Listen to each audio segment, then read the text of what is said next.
How to delete watch history on Facebook. Hey beauty people, welcome back to this video. In this video I'm going to show you how you can delete your Facebook watch history. To delete your Facebook watch history, first open your Facebook app and then on the top right corner or bottom right corner you will see a menu icon. Just click on that. After that scroll down and then expand the settings and privacy.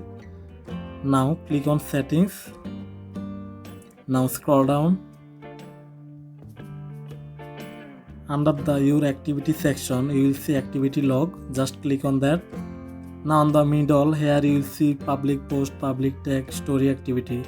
Just scroll left and then here you will see other option and video search and video watched. So click on video watched and here you will see all of your watched list. To clear your video watch history, just click on clear video watch history and then click on clear.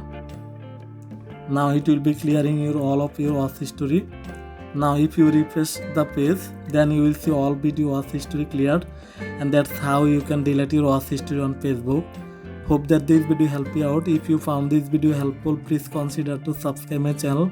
Thanks for watching.